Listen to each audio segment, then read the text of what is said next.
Je vous salue, vous tous qui nous aimez, vous tous qui suivez cette émission La Noblesse oblige. Aujourd'hui, nous sommes venus auprès de vous avec un numéro spécial. Nous allons recevoir celui qui a conçu l'émission, les concepteurs de cette émission, et c'est lui qui a eu beaucoup d'inventivité par rapport aux médias, par rapport à la culture et par rapport à sa pastorale. Il s'agit bien de Monsieur l'abbé Jean-Marie Condé. Bonjour, Monsieur l'abbé Jean-Marie Condé. Bonjour, Monsieur les nobles. Voilà, aujourd'hui, nous avons décidé de vous recevoir vous-même dans cette émission. Je sais que beaucoup de gens vous ont suivi dans les différentes émissions et généralement, ce sont les autres qui parlent. Personne ne vous a posé la question. Personne ne vous pose des questions. Mais nous avons reçu tant de questions que nous avons collectées et nous avons décidé aujourd'hui pour vous poser ces questions. Alors, il y a une question qui nous revient du coup comme ça. Êtes-vous content d'être en vie? Je suis très content d'être en vie parce que la vie, c'est un don de Dieu. Personne n'a jamais fait une demande d'être en vie. Chacun de nous a reçu la vie comme don et c'est dans ce bonheur d'être en vie que nous nous engageons pour apporter aussi un peu de sourire à ceux que nous rencontrons. Ok. C'est-à-dire être en vie, je dois que me réjouir parce que Dieu me l'a accordé. Donc, on peut dire que M. l'abbé Jean-Marie Condé est très content d'être en vie. Ça, c'est très bon. Pouvez-vous nous parler de vos parents, des circonstances de votre naissance? Parce que vous avez été aussi bébé comme tout le monde. Vous n'êtes pas tombé d'un arbre. Les circonstances de ma naissance, c'est comme toutes, je ne veux pas dire comme toutes les circonstances, mais généralement, ça se ressemble. Ça se ressemble, mais chacun dans sa particularité.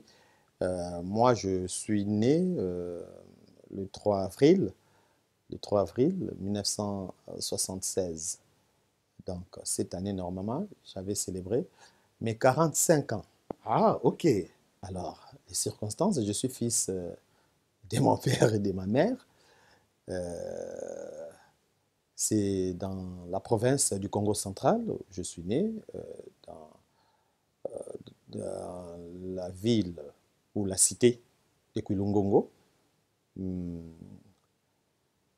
Tout ce qu'on me disait, je sais, c'est que mon père avait 22 ans lorsque je suis né. Ma mère avait 17 ans. Elle tendait vers 17 ans. Elle avait encore 16 ans. Se sont battus pour m'élever. Et voilà. Donc ces circonstances, c'est des circonstances heureuses parce que c'est dans l'entente et dans les liens de deux familles que moi, je suis venu dans le monde où mon père était vraiment jeune, mais il a fait de son mieux pour me garder, pour rester en vie. Beaucoup de gens, parfois dans la jeunesse, bon, on va dire dans le temps, peut-être c'était comme ça, mais les parents ont fait de leur mieux de ne pas sacrifier ces petits enfants qui venaient dans le monde et de les garder malgré leur jeune âge. D'accord. Donc voilà un peu, c'est dans ce sillage, c'est à Kwilungongo, à côté des sucres, tout ça, des cannes à sucre, où mon père travaillait comme mécanicien, la compagnie sucrière. Et bon, on a quitté là, à l'âge de... J'avais 4 ans, on a quitté pour venir à Kinshasa. On n'a pas aussi traîné à Kinshasa, on est retourné au Congo central, à Kimpese. C'est là où j'ai fait d'ailleurs la première, deuxième, troisième primaire. Et on est revenu ici, à Kinshasa, pour faire la quatrième primaire. Et on a continué, cinquième à Idiofa, Bandundu, il voyageait un peu trop. Et puis sixième primaire, jusqu'à nos jours, je suis toujours ici à Kinshasa. Vous suivez vous-même ce que M. l'abbé nous dit en ces jours. Il nous révèle des choses que nous ne connaissons pas de lui. Vous avez encore des amis d'enfance avec qui vous avez gardé des contacts jusqu'aujourd'hui. Vous êtes en relation, peut-être vous savez là où ils habitent. Vous pouvez même nous parler de 2, 3, 4, 5 amis, même un seul. Oui, j'ai quand même beaucoup d'amis d'enfance. Je suis passé dans plusieurs cités, peut-être au niveau de Kimpé, c'est non. Je vois personne, hein. On n'a pas gardé contact. Il y a des noms qui me reviennent, mais on n'a pas gardé contact. J'étais encore vraiment enfant. Euh, à, à Idiofa, non, j'ai gardé contact avec personne en cinquième primaire. Mais ici, euh, j'ai gardé contact avec beaucoup d'amis avec qui on a étudié, déjà en quatrième primaire. Euh, des amis que j'ai rencontrés quand on est arrivé ici pour la première fois en 1980, qui sont encore là. Euh, il y a des amis avec qui on a étudié aux humanités, on a évolué à l'église. Je vois par exemple aux humanités, j'ai étudié avec un ami, Nolan Dongala, qui est ingénieur électricien à Zongo, c'est là où il travaille. Nolan Dongala, il est marié là, c'est vraiment un ami, on a étudié et puis on a été des acolytes à la paroisse. Je vois des amis tels que des Guilain Matouzei, tout ça, André Bako, qui est chrétien maintenant, il est fidèle guitariste à la paroisse Notre-Dame d'Afrique. On est vraiment en contact. Et puis aujourd'hui, avec l'Internet, parfois on se découvre, on continue à se découvrir. Il y a un autre ami qui est devenu vraiment ma famille, c'est Papi Baudet. D'ailleurs, c'est le premier mariage que j'ai célébré comme prêtre. Quand j'ai été ordonné le 1er août, j'ai célébré son mariage, comme je le connaissais depuis longtemps, j'ai célébré son mariage une semaine après mon ordination sacerdotale. Donc il y a beaucoup d'amis, il y en a que je n'ai pas cités, mais ils sont quand même nombreux, avec qui on garde un bon contact. Makambo, makambo, makambo ebele. Mokili motondi makambo, makambo matondi namo. Aujourd'hui, on vous appelle Monsieur l'abbé parce que vous avez choisi de devenir prêtre. Il y a tant de métiers dans la vie. Pourquoi vous avez choisi de devenir prêtre? Oui, oui, il y a beaucoup de choses à faire dans la vie, ça je reconnais. Mais on ne sait pas faire aussi toutes les choses. On ne sait pas tout faire dans la vie. On ne fait que ce qui nous convient dans notre vie. C'est-à-dire, on répond toujours à une vocation. Euh, j'ai senti que Dieu m'avait appelé pour les servir dans l'église comme prêtre. Et puis, je me suis lancé dans l'aventure. Et voilà, aujourd'hui, je me retrouve prêtre. Et puis, je trouve, en tout cas, lors de mon enfance, je ne voyais pas quoi faire d'autre. Et je le disais. J'ai dit, moi, si je ne deviens pas prêtre, je ne vois pas qu'est-ce que je vais faire. Donc voilà, je l'ai senti. Et je réponds à cette vocation. Et je me retrouve comme prêtre. Alors, quelles sont les circonstances de votre vocation? Comment cela se fait-il pour que vous puissiez vous engager dans la vie sacerdotale? Les circonstances de ma vocation sont multiples. Quand j'ai commencé le secondaire, oui, aujourd'hui, le cycle d'orientation, on dit 7e ou 8e, c'est en 7e que j'ai appris à l'église. On a dit non, non, ceux qui veulent devenir prêtres ou religieuses puissent passer à la paroisse et donner les noms. Et je suis allé chez mon cambi, je ne l'oublie pas, c'est papa Missifaki Zéphirin. Je suis allé chez lui, j'étais court, hein. Je ne poussais pas un peu vite. Alors, il me dit, non, non, tu es encore trop jeune. Tu reviendras quand tu seras en 3e, c'est-à-dire en première des humanités. Je suis allé. Les jours où j'ai eu mon bulletin à l'école, j'ai étudié à l'Institut Camon des Matete à Lokoro. Les jours où j'ai eu pas diplôme, mon bulletin, c'est le même jour que je suis allé chez le Moukam. J'ai dit, je passe en 3e. Il a vu que je n'ai même pas encore poussé, j'étais toujours court. J'ai dit, donc il était un peu découragé, mais pour ne pas m'abandonner, il dit seulement, allez. Et il appelle la maman des vocations, maman Marguerite Kindembo. Hey, maman, kamata mwana na yo yewana, alingi kaka koma sango. Et puis, je suis allé là, j'ai commencé des récollections, c'était comme des blagues. Comme des blagues, j'ai commencé, non, d'abord 3e, 4e des humanités, ou 1er, 2e des humanités, comme on dit aujourd'hui. Je ne savais, donc j'étais là dans le groupe des vocations, évoluant aussi à la paroisse, comme choriste, Bilenga Mwinda, dans le renouveau, à un moment donné, scout, tout ça, donc voilà. Et j'ai commencé des récollections en 5e des humanités. au petit séminaire, en sixième des humanités, j'ai fini des humanités, j'ai fait les tests. Dieu a placé aussi des personnes tout autour de moi qui m'ont permis à voir clair dans la vie, dans cette vie vocationnelle. Donc c'est une vocation qui commence depuis longtemps. Depuis longtemps, je n'ai jamais pensé dans ma vie, je le dis bien, je n'ai jamais pensé faire autre chose dans ma vie à part d'être prêtre. Donc voilà, c'est comme ça que je dis, les circonstances sont multiples. Et Dieu continue à nous appeler chaque jour. Même jusqu'aujourd'hui, je suis prêtre, j'ai déjà célébré 12 ans de sacerdoce. Et Dieu continue à m'appeler parce qu'on doit répondre à l'appel de Dieu régulièrement selon les circonstances. Vous savez, dans la vocation, il y a toujours ceux qui sont là pour aider les autres à aller de l'avant. On voit par exemple Élie et Élisée, on voit Samuel et Élie aussi. Et nous voyons que dans les livres prophétiques, dans les histoires d'évocation, il y a toujours des gens qui soutiennent les plus faibles ou ceux qui viennent. Est-ce que vous avez rencontré aussi des personnes qui vous ont soutenu pour arriver au sacerdoce? Dieu est bon, comme je viens de dire, il y a des personnes parfois qui vous soutiennent. Euh, Dieu place toujours quelques personnes sur votre chemin. Et ces personnes-là, parfois, c'est des héros dans l'ombre qu'on ne voit même pas. Et parfois, quand on devient prêtre, avec toutes les charges qu'on a, parfois, on n'a même plus contact avec ces personnes. Euh, donc voilà un peu. Et ces personnes, parfois, ne viennent réclamer rien du tout. Elles sont là, chez elles, tout ça. Et parfois, elles ont même oublié ce qu'elles avaient fait. Je vois parmi ces personnes, je vois d'abord mes parents eux-mêmes, qui m'ont soutenu dans tout ce que je faisais, dans leurs prières, dans leurs conseils. Euh, je vois par exemple mon père, à chaque instant, on échangeait, paix à son âme, il est déjà mort, ça fait 3 ans. Il aimait me dire,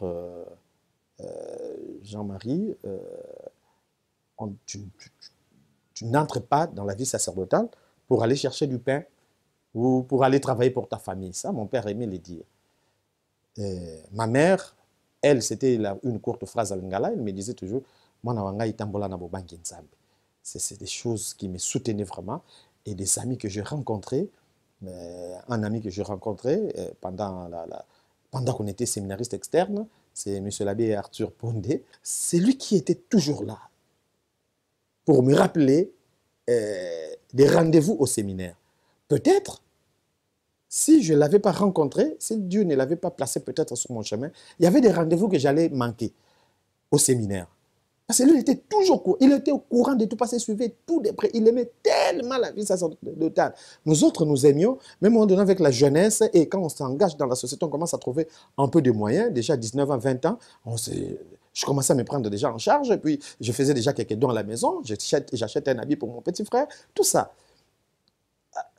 Et la tendance maintenant, à un moment donné, même si je venais de dire, je ne pensais à autre chose, mais je me disais, un moment de doute aussi, je dis, si je n'entre pas au séminaire, voilà, je vais créer une grande pharmacie, un grand studio photo, et puis j'essaierai, et puis je vais faire le droit à l'université de Kinshasa. Je me le disais, mais ce n'était pas une conviction, parce que je me disais, je dois entrer au séminaire.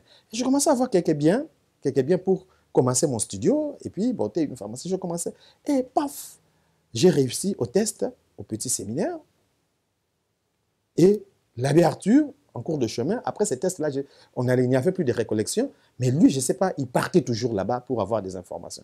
Et c'est lui qui m'a rappelé, les jours où on devait retirer les résultats, les jours où on devait prendre les trousseaux, ça pouvait arriver que tu ne veux pas prendre les trousseaux, c'est une démission. Mais lui était là, il m'a rappelé toujours, il m'a rappelé. Et on est entré ensemble au séminaire, on est devenus prêtres le même jour, on a fait la formation ensemble et tout ça. Donc voilà, je les cite comme ça, mais je dois dire qu'ils sont nombreux. Je n'oublie pas ma grand-mère.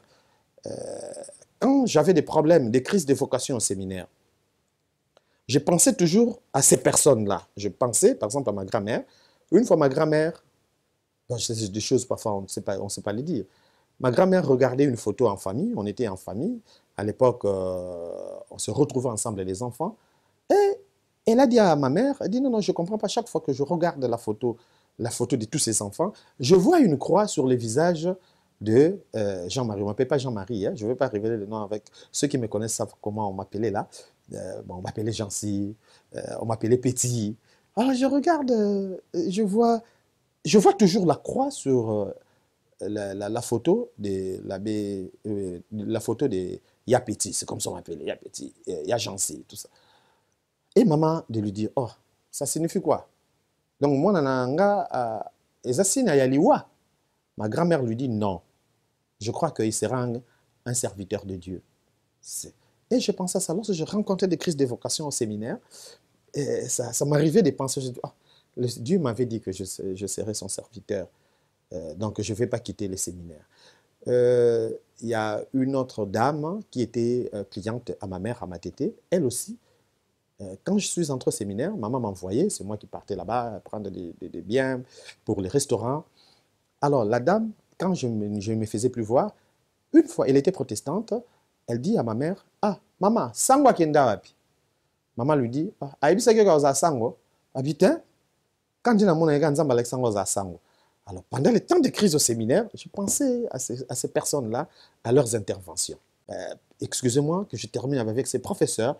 Un professeur qui s'appelle M. Chambo.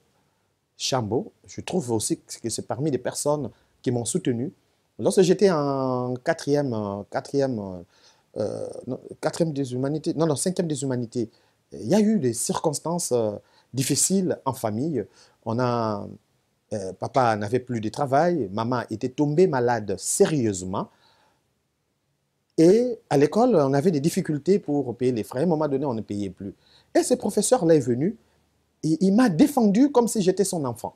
Il m'a défendu à l'école pour que les dettes que j'avais à l'école soient épurées afin que je présente des examens. Et je pense beaucoup à ces professeurs.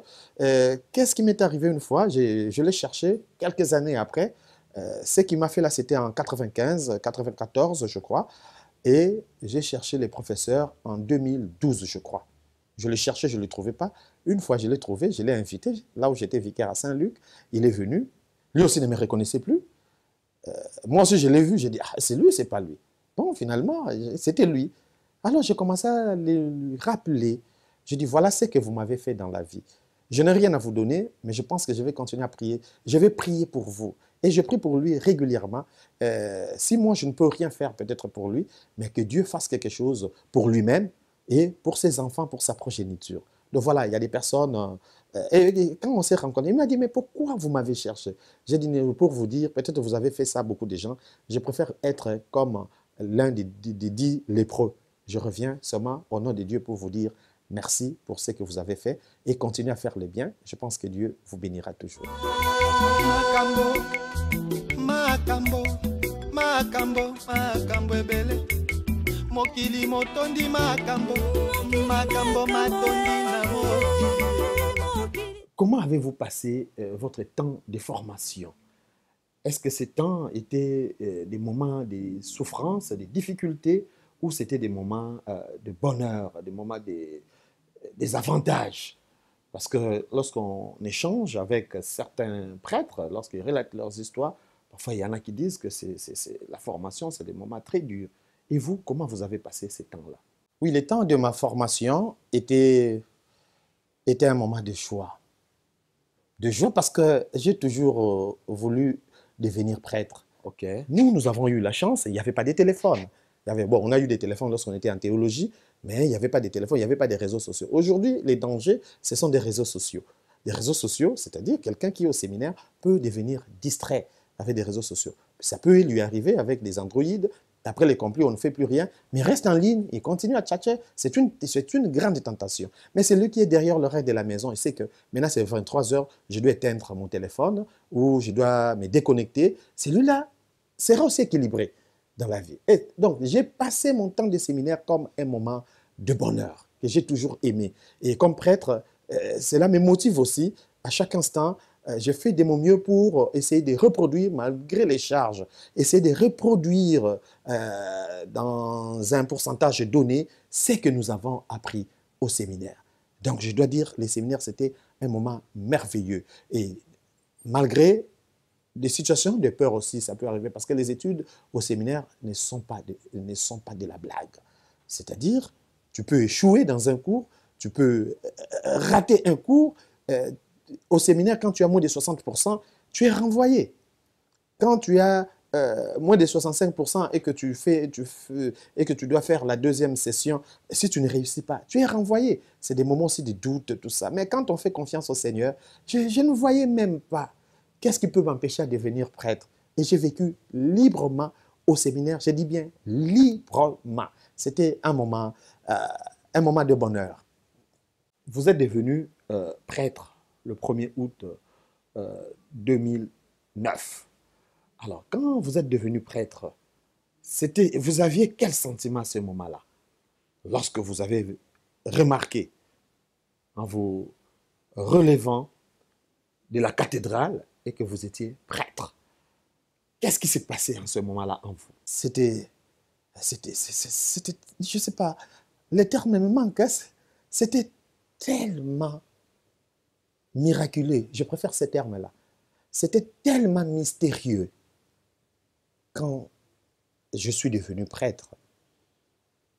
Mais je ne me suis pas senti d'abord prêtre le jour de l'ordination. Ça confirmait ce que j'ai toujours aimé. C'est une histoire d'affection, une histoire d'amour, une histoire mystérieuse. Je reviens toujours sur ces mots-là. Et par rapport aux circonstances, parce que j'ai fini les séminaires en 2006, les cardinals Etchou, je n'oublie pas ma première nomination que j'ai reçue avec les cardinals Etchou, c'était à la cathédrale où il nous a remis des nominations. C'était comme par appel nominal, on vous appelle, on vous dit là où vous allez. Et j'étais nommé économe au petit séminaire. J'ai fini Jean 23, j'étais envoyé au petit séminaire comme économe. Et à l'époque, on faisait 2 ans de stage. Après une année, Monseigneur Land, là, le cardinal Etchou, était déjà décédé le 7 janvier, le 6 janvier, il était décédé, 2007. Alors, en 2007, on m'envoie économe au grand séminaire par Monseigneur Land comme administrateur apostolique de Kinshasa. Alors là, j'ai fait 2 ans, je suis devenu diacre, là sur place à Saint-Cloud comme économe en 2008, et prêtre le 1er août 2009. Alors, les moments de stage, c'est aussi des moments parfois compliqués, où vous vous préparez pour devenir prêtre. C'est des circonstances, et surtout à l'époque, on faisait 2 ans. Donc, vous devez faire 3 ans avant de devenir prêtre, alors que vous avez déjà fini la formation. Alors, ces jours-là, c'était, je ne veux pas dire que c'est les couronnements, mais j'ai senti que le Seigneur, finalement, le Seigneur a confirmé son appel à moi. Parce que j'ai oublié de le dire, quand vous m'avez parlé des circonstances, j'avais 2 motivations qui m'ont poussé à devenir prêtre. J'ai oublié de le dire. J'avais vraiment deux motivations. La première motivation, c'était parler de Dieu. Parler de Dieu. Et à chaque instant. Donc, que je reste là, que je me sois obligé de parler de Dieu. Même si je suis fatigué, même s'il y a quelque chose, je ne sais même pas qu'est-ce qui peut m'empêcher de ne pas parler de Dieu. Ça, c'était ma motivation. Cette motivation m'a soutenu aussi pendant la formation, pendant des crises de vocation, parce que ça peut arriver pendant la formation que vous sentez un désir de quitter même les séminaires. Ça arrive intérieurement et ça demande toujours la prière. Et je me disais, si je quitte aujourd'hui, comment je vais parler de Dieu? C'était quand j'ai été ordonné, je me suis dit, voilà, le Seigneur a confirmé son appel pour que je parle de lui. Et la deuxième motivation, qui n'est pas encore réalisée, mais qui se réalise en cours de chemin, c'était voir le visage de Dieu un jour après avoir quitté ce monde. Moi, je me disais, si je deviens prêtre, c'est un chemin pour aller au paradis. Pour moi, j'ai dit, Seigneur, si tu me laisses devenir prêtre, ça signifie que tu me donnes déjà le visa pour que demain, je vive dans ton royaume. Alors voilà, c'est en cours de chemin, parce que le royaume de Dieu, comme nous dit Jésus, c'est comme ces grains de moutarde qui grandit au milieu des autres. C'est à nous de prouver aux autres que le royaume de Dieu est déjà sur place, parce que le Christ est venu, il a annoncé ce royaume et nous avons accepté de parler de ce royaume.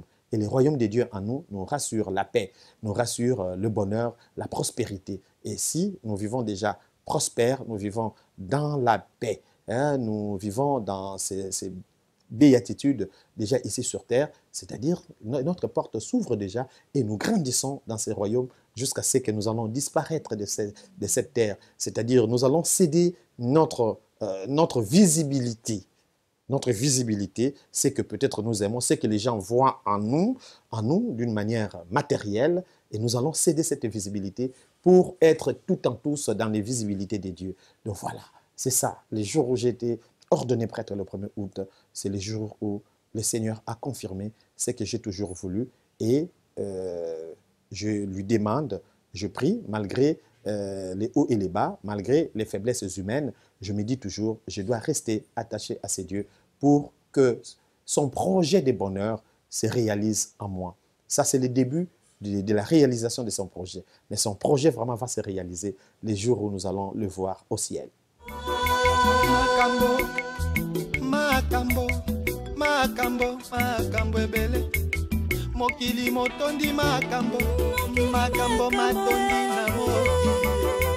Alors, lorsque l'évêque fait des mises en place dans l'archidiocèse de Kinshasa, quand le cardinal nomme des prêtres, nous remarquons chez nos fidèles qu'il y a des fidèles qui disent aux uns félicitations, aux autres courage. Je ne sais pas, vous pouvez nous expliquer pourquoi félicitations, pourquoi courage? Oui, c'est très dommage que les fidèles eux-mêmes puissent parfois détourner l'attention de leur pasteur. Il y a des fidèles qui ont dans leur catégorie des charges à l'Église, qui croient qu'il y a des charges beaucoup plus importantes dans l'Église que d'autres. Et quand, dans leurs imaginaires, ils pensent que la charge, telle charge, est beaucoup plus élevée que l'autre, et qu'est-ce qu'ils font? Ils disent tout simplement félicitations. Quand on nomme quelqu'un, par exemple, curé au centre-ville, facilement les fidèles viennent lui dire félicitations. Quand on nomme un curé, par exemple, à la périphérie, non, on lui dit facilement courage. C'est comme si c'était une mauvaise chose dont tu dois avoir le courage, tout ça. Et c'est un peu ça. Et ça arrive même dans des paroisses. On nomme quelqu'un curé, l'autre vicaire, et les fidèles croient que, c'est vrai que le curé, c'est le pasteur propre de la paroisse, mais il travaille toujours en collaboration parce qu'il ne peut pas travailler seul. Et quand on dit, par exemple, l'autre est professeur, tout ça, encore que c'est lui qui est professeur est mieux que l'autre, je ne sais pas par rapport à quoi. Malheureusement encore, quand les fidèles de tel coin croient que leur paroisse a beaucoup plus d'importance que certaines paroisses, au même moment, l'autre paroisse là qu'on néglige, ou peut-être des fidèles de ces coins négligent l'autre paroisse, là aussi c'est pareil, ils font la même chose. Non, ça ne devait pas être comme ça. Heureusement, dans le cœur des prêtres, généralement, ce n'est pas ça.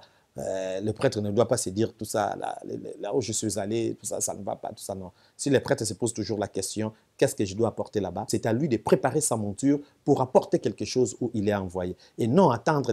Et de toutes les façons, même si nous apportons ce que nous avons, ce que nous sommes, même là, nous allons encore découvrir des personnes beaucoup plus gentilles, des personnes aussi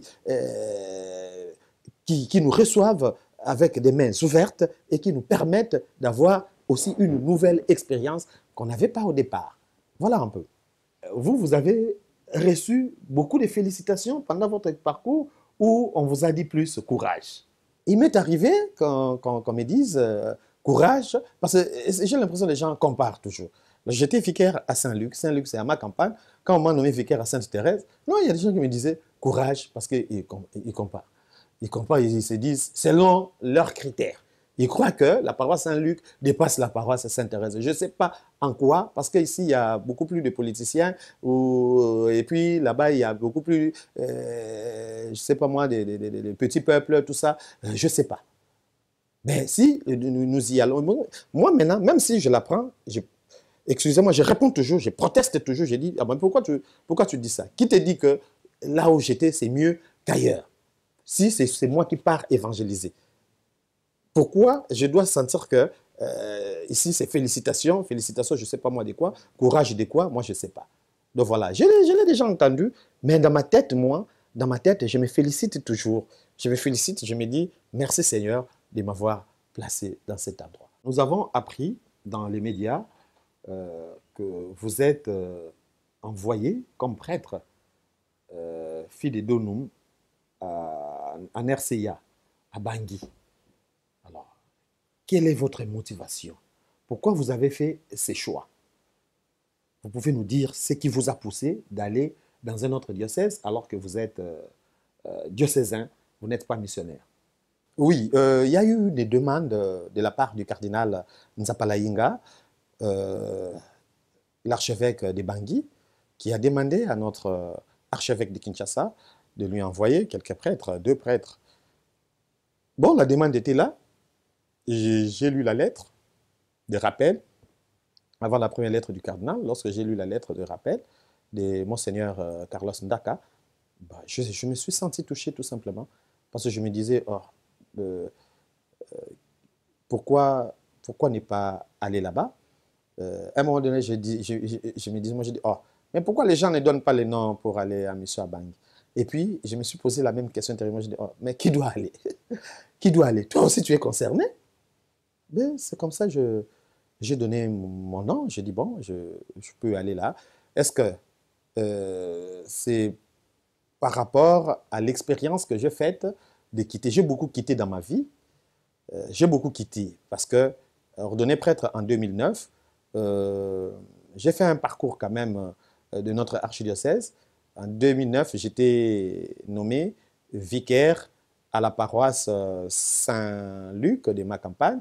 En 2013, j'étais vicaire à Sainte-Thérèse. Et donc, depuis lors, donc, je n'ai fait que 3 ans et demi à la paroisse Saint-Luc. Depuis lors, je n'ai fait que 1 année. Donc, 2013, Sainte-Thérèse, vicaire. 2014, économe diocésain adjoint. 2015, vicaire à Saint-Joseph. 2016, je suis devenu vicaire à Saint-Jean-Baptiste de Bumbu. 2017, j'étais devenu aumônier de la culture et des arts. Et puis, j'ai résidé à la 2e rue Limété. 2018, on me nomme gestionnaire du complexe scolaire Cardinal Mosengo. En même temps, j'ai combiné avec l'aumônerie de la culture. 2019, on me nomme curé à Saint-Angèle d'Empassa. Et puis, j'étais vice-doyen là-bas, du doyenné Saint-Mathieu. Et puis, 2020, chargé de communication du canal Ambongo. Et puis, je m'occupais des services de communication, télé, radio, tout ça, de notre archidiocèse. Bon, quand j'ai vu, j'ai dit, bon, je suis quelqu'un qui me déplace beaucoup. Et puis, j'ai pensé à la propédétique. Quand j'entrais à la propédétique, comment j'avais tout abandonné pour entrer au séminaire. Pour entrer au séminaire, mes petits projets. Quand je suis entré au séminaire, à un moment donné, je manquais d'argent, des transports, quand on sortait. Alors, parfois, je me disais, ah, moi qui avais beaucoup d'argent avant d'entrer, tout ça, je suis devenu comme un enfant comme ça, tout ça. Alors, cette force-là, je pensais, j'ai recouru à ma petite histoire. Je dis que je suis quelqu'un qui a la possibilité de quitter et d'aller n'importe où. Ça ne me fait pas peur. Donc, ma motivation, c'est seulement travailler dans l'église particulière de Kinshasa.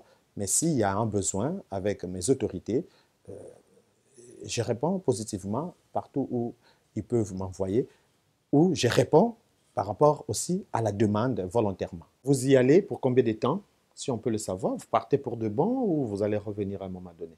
Généralement, Fide Donum, c'est 3 ans, renouvelable une fois. Renouvelable une fois. Donc, nous partons selon l'agenda de nos responsables et de nos autorités et on obéit à ces agendas. On dit 3 ans, vous pouvez arriver là-bas, on vous demande 8 ans. Vous allez faire quoi? Vous allez accepter. On vous dit 3 ans, peut-être il y a un besoin ici, après 2 ans, on vous rappelle. On va accepter. Donc voilà, mais du moins, Fide Donum, c'est le prêtre d'un diocèse qui part en mission dans un autre diocèse pour apporter son soutien pastoral. Donc, normalement, c'est 3 ans, renouvelable une fois.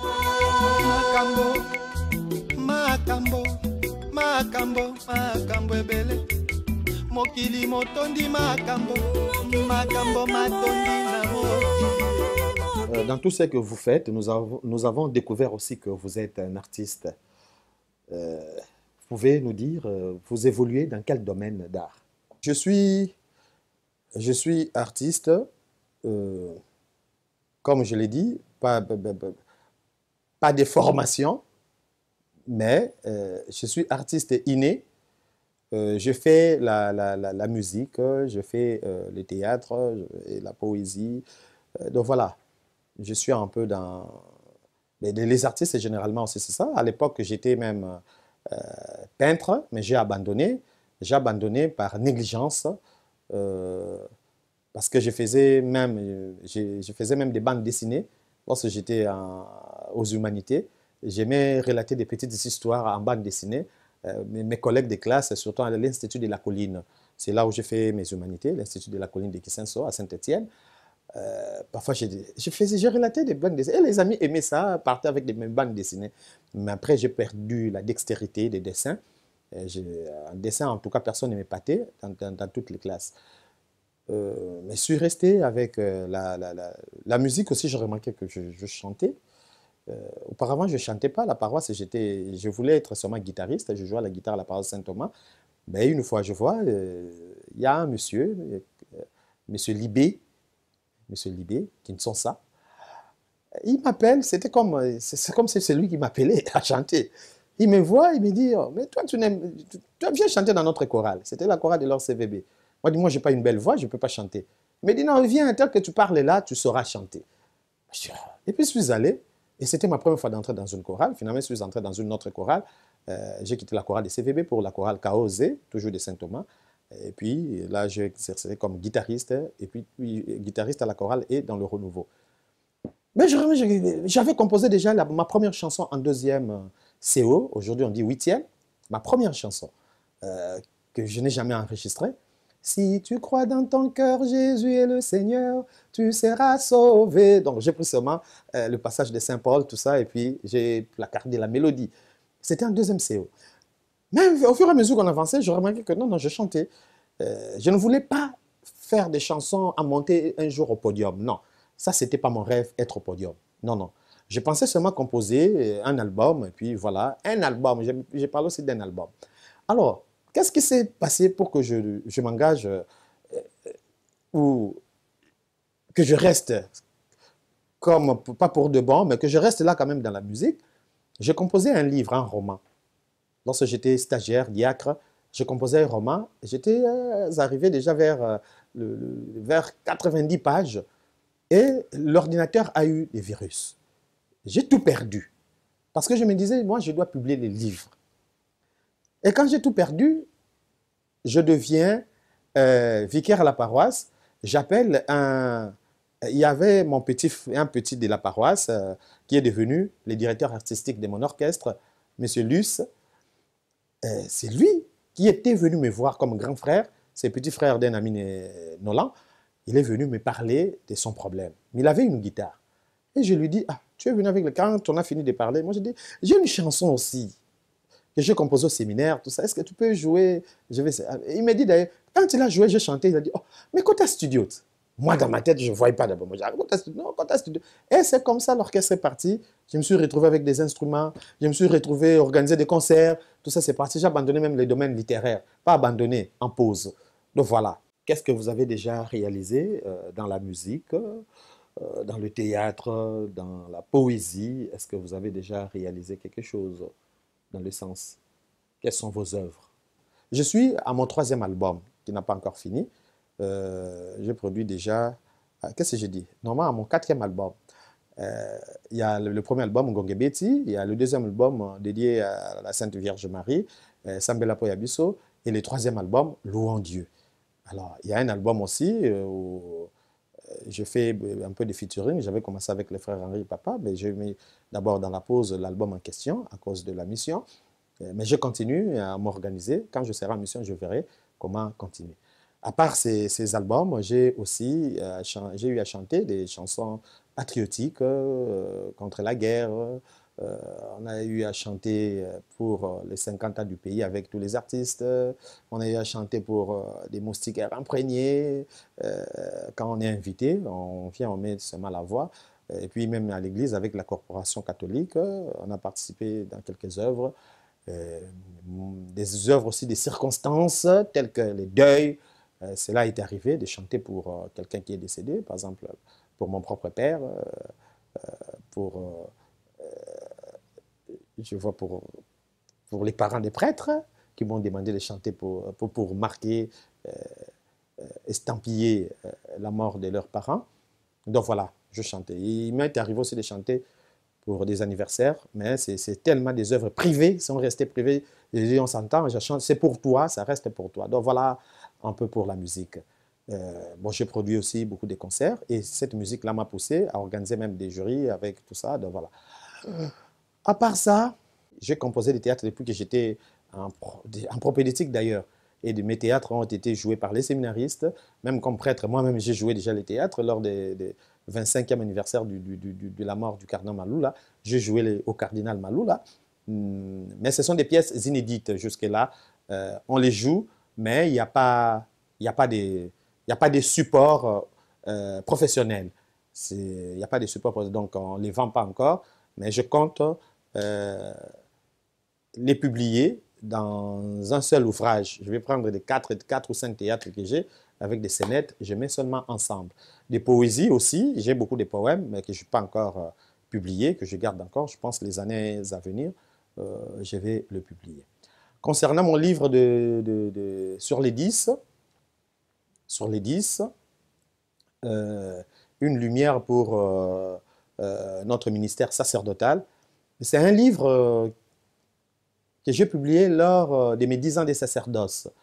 Mes 10 ans de sacerdoce, j'ai réfléchi, j'ai médité sur les sacerdoces grâce à la retraite sacerdotale que j'avais animée, les 3 tours des retraites que j'avais animées pour le compte de l'archidiocèse de Kinshasa en 2018. Et à partir de là, ce texte m'a permis de parler du sacerdoce. Et là-dedans aussi, on y trouve ce que moi j'appelle les mots d'un observateur pour les avisés. C'est-à-dire les avisés, les professionnels, ceux qui ont des diplômes, qui ont des spécialistes, qui ont maîtrisé des matières. Moi, quand je parle là de mon parcours, vous avez vu, je ne suis pas spécialiste d'un domaine donné. J'ai eu la formation sacerdotale ordinaire classique. J'ai étudié, après les humanités, j'ai étudié à la propédeutique, Kanamaloula, j'ai fait la philosophie à Saint-Kagwa et j'ai fait la théologie à Jean 23. Et c'est tout. Le reste, ce sont des formations personnelles, comme autodidacte, des recherches personnelles. Alors, pour dire que ben, j'ai eu la chance de participer dans de grandes conférences et tout ça, j'ai publié. Je parlais de la psychologie, je parlais de la sociologie, j'ai parlé de la morale, j'ai parlé de la théologie, de la philosophie, j'ai parlé de l'économie. Donc voilà, tout ça, j'ai mis ensemble. J'ai mis ensemble comme une deuxième partie de mon livre. Et dans ce livre-là, il y a une partie surtout que j'aime encore, les jours où j'ai eu l'occasion d'animer une conférence à l'Université catholique de Kinshasa devant mes professeurs qui m'ont enseigné. Je ne sais pas qu'est-ce qui est arrivé que j'apparaisse devant ces professeurs-là. Moi, je ne suis pas universitaire. C'était vraiment un honneur pour moi. Et je vois encore l'abbé Santédi qui m'a félicité à la fin, qui m'a dit félicitations, mon fils, félicitations, petit frère, félicitations. Vraiment, tu nous as honorés. Alors, il est arrivé, j'étais vraiment très honoré de venir parler dans une conférence. Ce n'était même pas, il n'y avait pas beaucoup de conférenciers. J'étais seul avec les doyens qui étaient là, le doyen des communications sociales, qui était là, qui a fait la modération. C'était un moment que j'ai aimé pour moi, un moment de couronnement de mes recherches. J'ai vraiment aimé. Et merci encore à l'Université catholique du Congo de m'avoir fait cet honneur-là. Et la troisième partie, c'est des discours. Des discours, j'ai fait beaucoup de discours pour des circonstances diverses. Sur le plan artistique, vous allez trouver là-dedans des discours lors du décès de Papa Lutumba, tout ça, l'homélie lors de l'enterrement de M. Liolo, des Mundouiri, tout ça. Il y a vraiment beaucoup de discours là-bas pour les artistes décédés. Et puis sur le plan politique, il y a eu des discours lors des... Ça, c'était d'ailleurs l'homélie des 83e anniversaire de Papa Étienne Tshisekedi, lorsqu'il était à l'hôpital encore en Europe. Nous avons célébré ici avec son parti. J'étais invité, je ne sais pas comment je me suis retrouvé là-bas. Il y a eu des discours lors des marches des chrétiens, ici en 2018, j'étais répondant de religieux. Et alors, c'est moi qui prenais la part pour faire des discours répondants. Et puis, j'ai repris tous les discours dans ces livres-là qui nous rappellent des circonstances parfois malheureuses, mais des circonstances aussi des combats, des libertés. Et il y a eu, et puis, des oraisons des funèbres. Beaucoup de gens, des oraisons funèbres des prêtres, des oraisons funèbres des sœurs, des oraisons funèbres des membres des familles. Donc voilà, c'est un peu ça, ces livres-là sur les 10. Et c'est-à-dire, j'ai partagé mon expérience sacerdotale. Merci aussi à Barli Barouti, le dessinateur Barli Barouti, qui m'a fait un don d'un tableau où il a essayé de décrire comme un bon peintre, un bon dessinateur, ce que signifie sur les 10. Hein, les tableaux que vous voyez là, les pas, 10 pas au milieu des ronces et des fleurs qui avancent vers le soleil, c'est ça, donc on continue le chemin.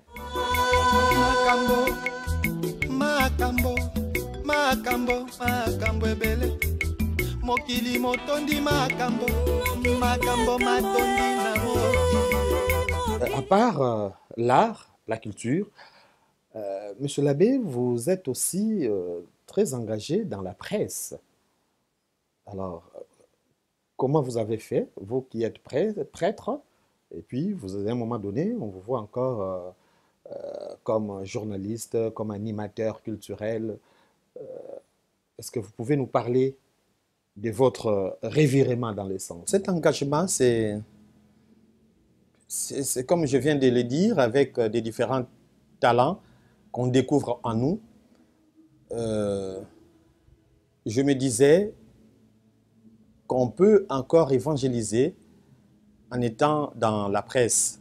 Nous avons fait, d'abord ça a commencé par des initiatives personnelles, par les talents particuliers avec des recherches personnelles. Finalement, nous avons décidé de faire une formation en journalisme. Après avoir fait ces formations, j'ai compris que ce que je faisais, j'essayais de corriger des petites choses, mais mes recherches privées avaient déjà beaucoup payé, avaient déjà beaucoup donné en termes d'expérience. Vous avez dit que vous avez eu quelques émissions, je connais aussi quelques émissions. Par exemple, vous pouvez nous parler de La Noblesse Oblige, de Cantate et Domino. Quand on m'a nommé à Saint-Joseph comme vicaire, je restais avec un prêtre, un ami, un grand frère, M. l'abbé André Bakoula, qui était responsable à la télé. C'est ainsi qu'il est venu me dire, non, non, j'ai besoin des prêtres animateurs à la télé. Est-ce que tu peux créer des émissions? Parce qu'il savait que j'ai toujours des initiatives comme ça.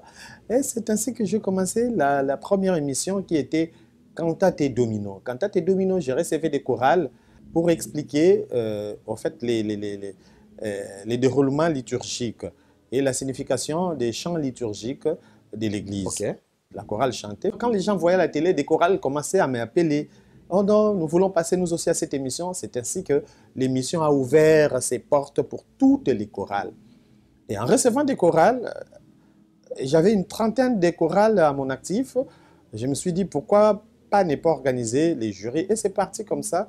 Je suis devenu comme un animateur culturel de chorales. À partir de là, on a commencé des jurys. Dans la première édition, c'était, je crois, la chorale Sainte-Thérèse, la chorale de Sainte-Thérèse, le Sacré-Cœur de Sainte-Thérèse. Et la deuxième édition, c'était la plus grande édition. C'était la chorale Luc Gillon, où nous avons eu à rassembler plus de 100 chorales. Des chorales qui ont montré des différents talents dans des compositions, par la manière d'exécuter ou d'interpréter les chants liturgiques. C'était sous le haut patronage du cardinal Mosengo. Et finalement, la troisième édition, qui était une édition vraiment particulière avec des compositions de Saint-Joseph. Nous avons reçu quelques compositions de la chorale Louer le Seigneur, de Marie-Madeleine, Kamali de Saint-Alphonse, Luc Gillon de Nodassa. Il y a eu encore la chorale Contingent de Saint-Joseph et des particuliers aussi qui ont donné. J'ai vu des sœurs de Saint-Joseph qui ont aussi composé, et puis Maman Mandé et Frère Gazamba. Et c'était bien cette édition qui a présenté les compositions sur Saint-Joseph, parce que cette année, à l'église, l'année 2021, l'année pastorale, est dédiée à Saint-Joseph, l'époux de la Vierge Marie. Donc voilà, tout est parti de là avec Cantate Domini, avec la RTCE. Et bon, je me souviens aussi, je faisais déjà des méditations à la RTCE, on m'y intéressait souvent. Après, j'ai créé aussi une émission qui n'a fait que 2 ans à la Radio Maria, Dominus Vobiscum. C'était une émission d'animation pour égayer les auditeurs avec des méditations et des chansons des différents artistes de l'Église. Toujours dans des initiatives, j'avais aussi commencé une émission à la radio Elikia, Espace des artistes, où je recevais des artistes dans notre radio. Je me disais que les deux artistes viennent aussi à la radio Elikia. Alors ils venaient, mais finalement, j'étais trop chargé quand on m'a nommé à l'école, gestionnaire à l'école. J'ai demandé à l'abbé Mongambi, appelé communément l'abbé rappeur, qui voulait travailler avec moi. Je dis, bon, je te laisse l'émission. En lieu place de garder, comme on n'avait pas la même politique, de garder l'espace des artistes, il a écrit les mots des artistes. En fait, c'est la suite de l'émission Espace des artistes. Il y a encore quelle émission? L'émission La noblesse oblige. Ça, c'était l'émission quand je suis devenu aumônier des artistes. Je me suis dit comment apporter quelque chose de neuf chez les artistes aussi, surtout pour notre télé, pour notre église. Comment faire les dialogues avec des artistes. Et ces dialogues, ce n'est pas seulement en passant en privé. J'ai dit par l'émission, on peut bien faire les dialogues. C'est comme ça qu'on a commencé l'émission et j'ai présenté les projets au cardinal Monsengo à l'époque, qui a accepté, qui a insisté de commencer lui-même l'émission. Il voulait que je le reçoive en premier. Ça a pris le temps que ça pouvait prendre, 2-3 mois d'attente. Finalement, une fois, il m'a invité, puis on a commencé. Et depuis lors, l'émission n'est pas seulement l'émission des artistes, c'est l'émission ouverte à tout le monde. Voilà pourquoi vous remarquez, il y a même des politiciens qui passent, il y a des pasteurs qui passent, tout ça. Donc voilà, c'est vraiment une émission, des journalistes qui passent, c'est une émission ouverte. Quand on vous écoute, vous avez eu beaucoup d'expérience d'un homme heureux. Alors, est-ce qu'il vous arrive dans votre vie de regretter quelque chose? Peut-être aujourd'hui, si on disait qu'on recommence le monde, vous allez dire non, non, je ne vais plus passer par là. Est-ce qu'il y a des circonstances de la vie qui vous poussent au regret? Je ne vais pas dire de regret, avec des choses que moi je fais. Je ne regrette rien d'ailleurs, comme celui-là. Je ne regrette rien. Depuis le début de l'émission, je l'ai dit, je ne regrette rien. Mais il y a des circonstances, certaines circonstances de la vie qui nous poussent des fois à regretter. Pas parce que nous l'avons fait, mais quand vous pensez à ça, vous vous dites, mais pourquoi ça se passe comme ça? C'est parfois la relation entre notre Église du Congo et notre État, c'est-à-dire la politique et l'Église. Parfois, ça dérange quand même. Bon, je comprends des hommes politiques par leur façon de faire les choses, tout ça. L'Église est là aussi, l'Église est là. Nous avons remarqué que l'Église est très engagée en politique ici en RDC, et pratiquement partout d'ailleurs. L'Église est incapable de faire semblant de certaines situations de ce pays. C'est vraiment... Parfois, c'est ce que j'ai dit aux politiciens que je rencontre accidentellement quand on partage. J'ai dit, il nous est difficile de faire semblant. De faire semblant. Alors, quand je vois certaines circonstances, je pense plus à toutes les marches organisées par l'Église au niveau de ces pays. Moi, je ne peux pas comprendre, j'ai des difficultés à comprendre que les fils d'un même pays ou une catégorie qui se sent lésée par rapport à la gestion commune de la chose et qui manifeste, qui dit par exemple non, non, non, non, parce qu'il arrive qu'on parle, les gens parlent, il arrive aussi à nos dirigeants de faire sourde d'oreille, ça arrive. Et parfois c'est la pression et la pression est démocratique.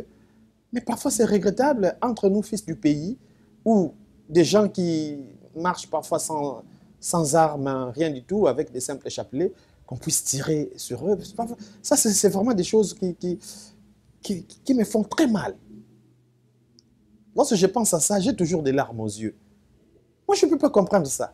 On l'a vécu, pas plus longtemps ici, on l'a vécu en 2018, on l'a vécu en septembre aussi, ici, on venait de célébrer les martyrs d'un certain parti, tout ça. Mais comment nous pouvons faire ça? Et puis, c'est le manque de considération que je dénonce deux fois. Ce n'est pas normal. Si tout dépendait de moi, pour éviter que ces choses reviennent, normalement, on doit avoir même des monuments, je ne sais pas moi, de paix quelque part, placés, je ne sais pas moi, devant le palais du peuple. Des monuments de paix placés, je ne sais pas moi, devant le palais de la nation. J'ai appris qu'on a, bientôt, il y aura la maison présidentielle officielle. On place le monument de paix devant le palais présidentiel. Mais le monument de paix. Ou peut-être dans ce monument-là, si tout dépendait de moi, on montre un militaire en train de tirer sur un simple chrétien avec son chapelet ou avec sa croix. Les fils du même pays ne peuvent pas s'entretuer. C'est vrai, il y a la calmie maintenant, il y a la calmie, mais ce sont des choses qui ne doivent plus revenir. Parce qu'il y a tendance que cela revienne. Quand on voit par exemple des gens qui viennent jeter des pierres devant la résidence du cardinal Fridolin, qui viennent jeter des pierres devant le bureau de l'église, parfois qui entrent dans des églises pour des raisons politiques. Nous avons vécu ça en 2018 où on a tiré des paisibles citoyens, des chrétiens à la messe. On vient, on tire à la messe, on jette de lacrymogène. Oh là là. Ce sont des choses qu'on ne doit plus revoir dans notre pays. Nous avons besoin de paix, la paix se construit. Alors, on ne doit pas sacrifier une certaine classe à cause des intérêts politiques. Parce que tous nos mandats passent. Tout ce que nous faisons passe. Qu'est-ce que nous allons laisser? Il ne faut pas justifier notre violence par la politique. Dire que c'est ça la politique. Ce n'est pas ça la politique. Il ne faut pas justifier notre méchanceté par la politique. Alors que chacun puisse se mettre à sa place. Nous devons cultiver la paix. Chacun doit se retrouver dans son pays. Nous n'avons que ce pays. On ne va pas obliger à d'autres de partir, d'aller ailleurs, comme si ils avaient notre pays. Alors, quand l'Église essaye d'intervenir sur le plan politique, et parfois par son initiative, parfois parce qu'elle est invitée à rendre service, il faut un peu de considération. Un peu de considération. Parce que nous avons, excusez, peut-être vous allez vous dire comment est-ce quelque chose qui est déjà passé, parce que vous m'avez posé la question sur ce qui me fait parfois mal. Comment est-ce que vous avez déjà vu un prêtre, après tant de combats de justice, un prêtre réclamer la présidence, ou l'Assemblée nationale, ou la primature, ou je ne sais pas moi, le Sénat? Aucun prêtre. Parce que chez les prêtres, chez nous, beaucoup de choses sont organisées. Vous savez, peut-être on ne sait pas le dire, que les prêtres sortent dans la rue ou pas, que le prêtre dénonce les injustices de la politique ou pas, le prêtre va continuer à trouver son petit déjeuner. Parce qu'ils sont tellement organisés, ils vont trouver quelque chose à manger. Ils sont organisés de l'intérieur. Mais s'ils le font parce qu'ils sont dans cette société. Et c'est étonnant, parfois des gens pour qui on dénonce l'injustice, ce sont ceux-là, excusez-moi que je le dise comme ça, je n'aime pas vraiment le dire, ce sont parfois avec un ventre affamé, peut-être pour un billet de 5 000 francs. Et c'est lui qui se met à injurier en public, surtout aujourd'hui avec les réseaux sociaux, qui injurie parfois des autorités de l'Église, qui injurie parfois des autorités même de l'État. Mais nous sommes dans quel pays? Makambo, makambo, makambo ebele. Mokili motondi makambo, makambo matondi na moki. Alors, partant de votre expérience qui est quand même riche, vous avez des projets d'avenir. Quels sont vos projets? Si ce n'est pas un secret, vous pouvez dire à nos téléspectateurs ce que vous imaginez, ce que vous comptez faire dans l'avenir. Je peux aller plus loin. Quels sont vos rêves? J'ai un seul projet, si on doit parler de cette manière. mon seul projet qui motive tout ce que je suis, tout ce que je fais, le seul projet que j'ai, c'est d'entrer un jour dans le royaume des cieux. C'est le seul projet qui me tient à cœur. Que demain, je puisse voir les visages de Dieu. Ça, c'est mon projet. Le projet, c'est le projet de Dieu. J'entre dans ce projet pour Dieu, pour moi.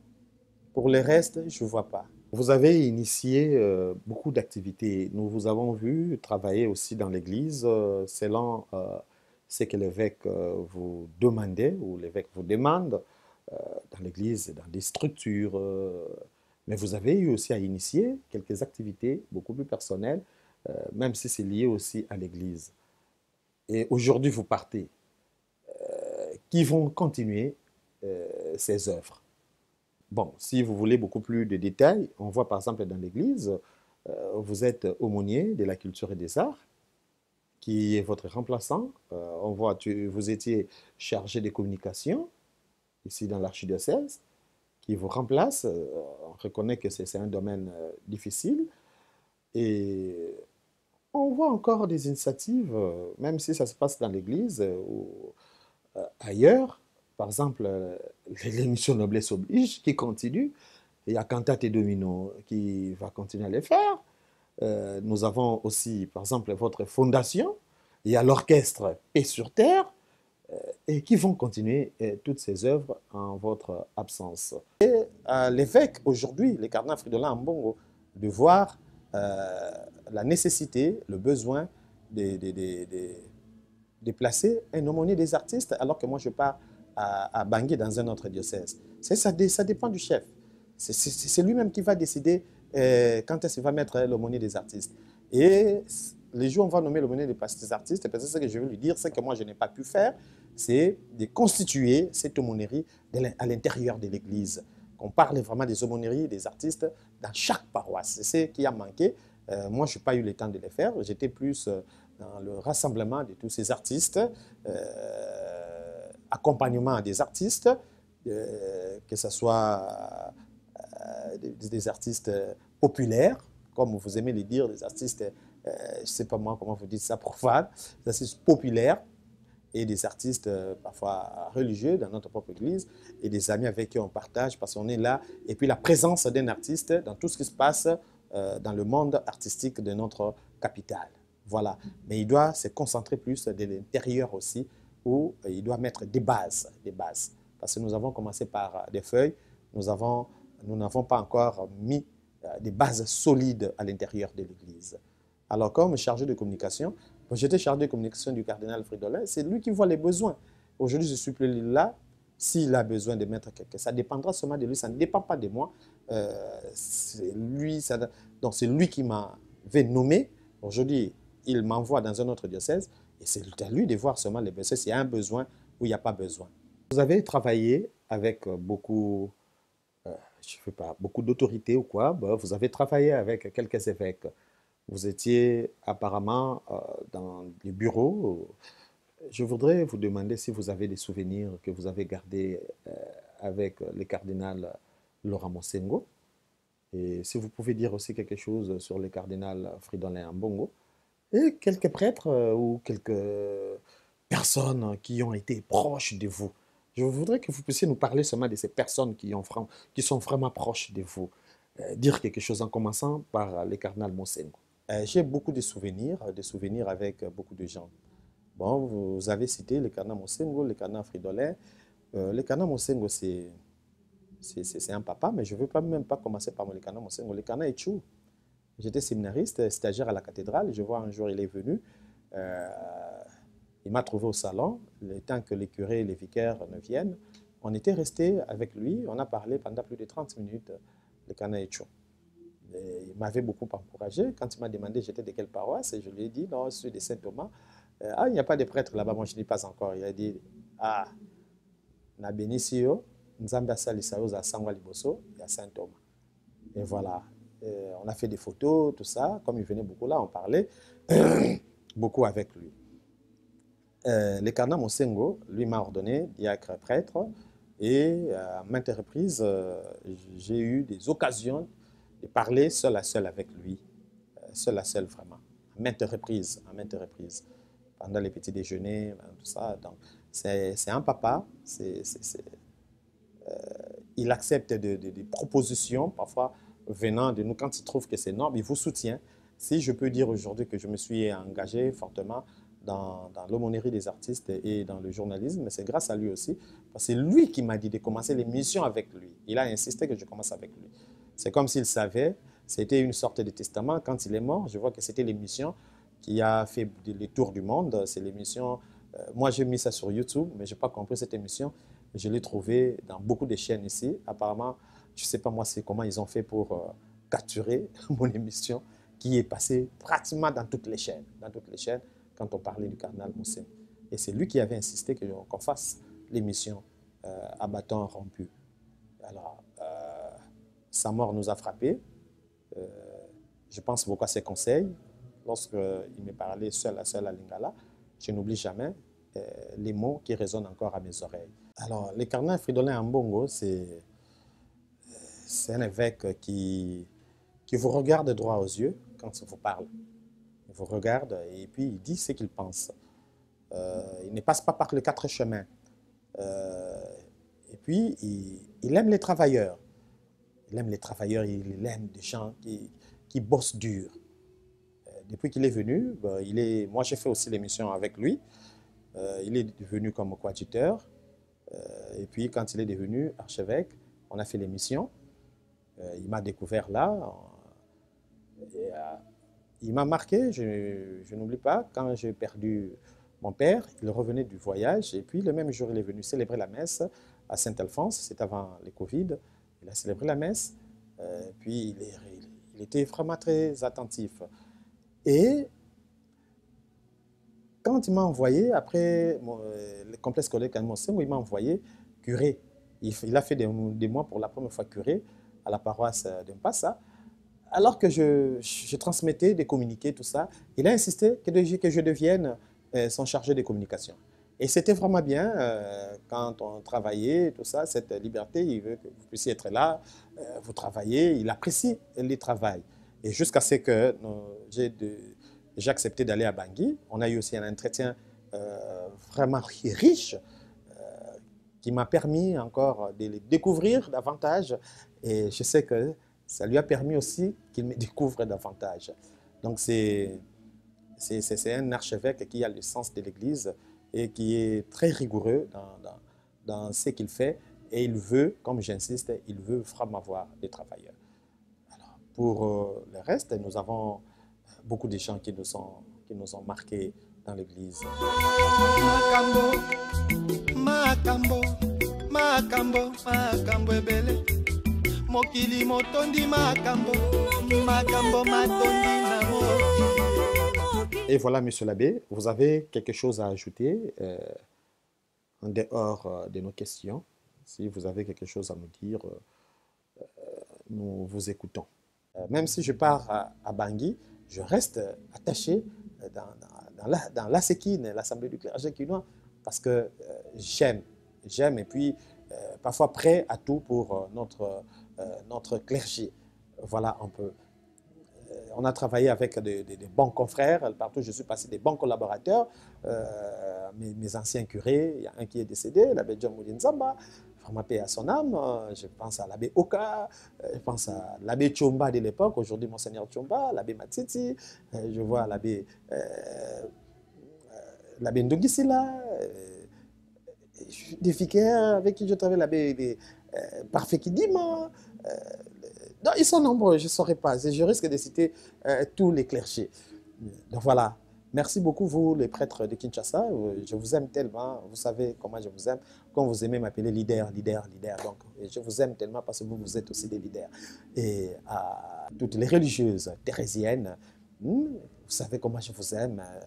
Que Dieu continue à vous garder. À tous les religieux, les pères qui travaillent ici à Kinshasa, à tout le monde, vraiment merci. À tous les fidèles de l'archidiocèse de Kinshasa. Et aujourd'hui, je dois ajouter à tous les fidèles de l'archidiocèse de Bangui, à mon cardinal des missions, le cardinal Dieudonné Nzapalainga, à mon curé, le vicaire général de la cathédrale et à l'abbé Eric de la cathédrale. Je n'oublie pas aussi les soutiens de ma famille, la famille, ma mère, Béatrice Nkiamadewite. Je ne veux pas dire la pauvre veuve, la veuve qui a perdu son mari que j'aimais beaucoup. Mon père, Joachim Mwanda, qui se repose en paix, avec mon frère Tonei, 11 ans déjà, qui se repose en paix. Et mon frère, Eder, mon couturier privé, Eder Makaya, avec son épouse Merveille et leur enfant, mon neveu. Je vous salue aussi, je vous aime beaucoup. Joachim, mon neveu. Ma sœur aussi, ma sœur cadette, Jocelyne Lumba, et son mari Cédric Loti. Hein, mes salutations avec ma nièce, la seule nièce que j'ai, du moins pour la famille restreinte. Madeleine, que Dieu te bénisse. Je salue aussi ma sœur qui est en Angola, Bibiche Nzola, avec son époux, Sébastien, avec leurs enfants, Magno, Pedro et João. Mon équipe des PSPH, les frères Blaise Nessamo, merci beaucoup pour tout, pour l'accompagnement sur le plan des images et des sons, parfois au studio, parfois dans des clips, avec les projets de films qu'on devait faire. Je ne sais pas si ça va continuer comment. Je n'oublie pas cette équipe qui nous accompagne, qui fait un grand travail. Landry Kanza, je n'oublie pas Diofis, Dionon qui viennent. Donc vous tous, je vous aime vraiment beaucoup. Que le Seigneur continue à nous garder en collaboration avec tous les amis qui nous entourent. Parce que partout je suis passé dans des différentes paroisses, partout, des collaborateurs, tout ça, des abbés Destin, des abbés Arthur, tout. Donc voilà, l'abbé Chibambe, vous tous. Que Dieu vous bénisse. Nous avons notre livret d'or ici. Après beaucoup de personnes que nous avons reçues, aujourd'hui nous avons pensé aussi vous recevoir. Si vous pouvez y laisser aussi un mot qui sera pour notre émission, un témoignage, un souvenir. À chaque instant que nous lirons ces messages, nous allons nous dire que Monsieur l'abbé Jean-Marie Condé est passé par ici. Makambo ebele mokili motondi makambo matondi na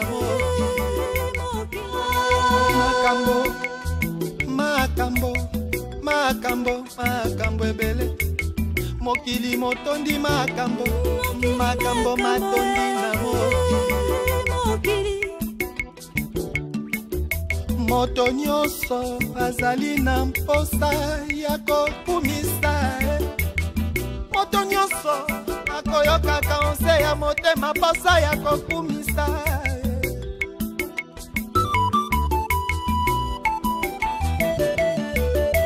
mosusu akumisi nzambe ya lokuta na ya bikeko mosusu akumisi nzoto ya mwasi nzoto ya mobali mosusu akumisi mosolo motuka to bilamba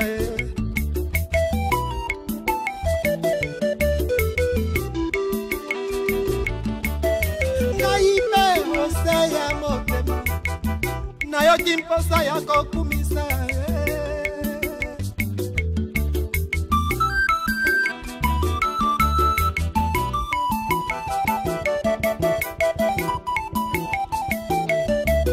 kasi nalobi nakumisa nani nakumisa nini nakumisa nani tango nalobi nakumisa nzambe ya lokuta nyonso wana ezali se lokuta tango nalobi nakumisa moto azali se ya ye tango nalobi nakumisa mosolo to bilamba se ezali se mpamba nakumisa nyama to nzete to mbisi nyonso se ya ye mozalisi ya bikolo na se ya biyebi komonono na biyebi komonono te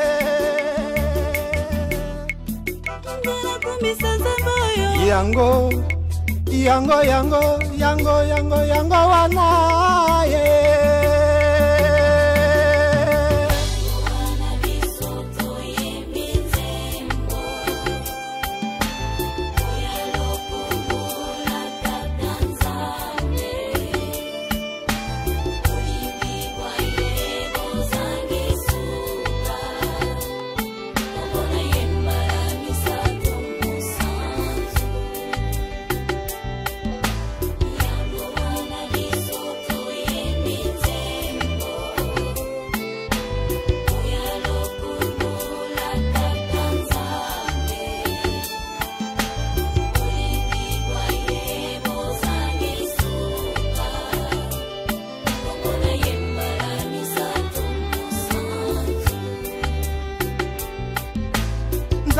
oyo ayebi esengeli na moto nyonso akobatelaka banso atoyo bayebi ete akosalisaka moto ata na mpasi abosana ye te azala mpe na bolingo ya kokumisa ye na ntango ya mpasi ye nzambe oyo ya bolingo apangusaka mai ya miso ya baye bazali kolela atondisaka na esengo na babola na bato pamba toye kokumisa ye yango wana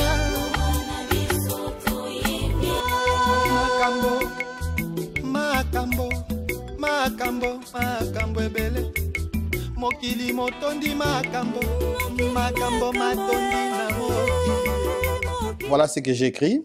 Comme une graine jetée en terre qui perd sa forme, ainsi notre vie s'étiole dans le sacrifice pour apporter le bonheur à toute la communauté. À cette occasion que je me suis donné de passer devant moi-même, j'ai revisité les instants dans ma vie en les exposant sur la place publique pour des raisons de témoignage. Que Dieu vous bénisse tous pour votre soutien de loin comme de près. Abbé Jean-Marie Condi. Chers téléspectateurs, nous comptons tellement sur vous parce que nous savons que nous faisons ce travail pour vous. Alors, nous avons reçu beaucoup de nobles pour vous qui suivez notre émission. Aujourd'hui, nous avons voulu recevoir celui qui a initié ce projet de la noblesse oblige et vous l'avez suivi, et vous avez découvert ce qu'il est et nous vous disons un grand merci. Et merci aussi à l'équipe qui nous accompagne. Nous n'oublions jamais PSPH, nous n'oublions jamais tous les techniciens, les réalisateurs de cette émission. Nous leur disons merci, nous pensons à Landry. Et vous savez, si parfois on oublie de saluer les gens, je salue en passant Jojo, son épouse. Et je pense aussi à Amédée Ntiala et à Jofis. J'aime l'appeler Jofis. Sans oublier à notre maquilleuse, notre assistante Tatiana, appelée généralement Talos. Et à l'ingénieur Blaise Nensam, l'évangéliste Blaise Nensam. Et merci à vous aussi pour tous les services. Sans oublier nos chaînes qui nous reçoivent, qui ouvrent les portes pour nous. Et continuez à vous abonner dans notre chaîne YouTube Jean-Marie Condi officiel. Bientôt, vous aurez aussi des images, des Bangui. Même là, nous allons rencontrer des nobles. Alors, continuez à nous suivre. Merci beaucoup. Que Dieu vous bénisse, que Dieu nous bénisse, que Dieu nous garde, que Dieu nous assure toujours la paix. Ciao.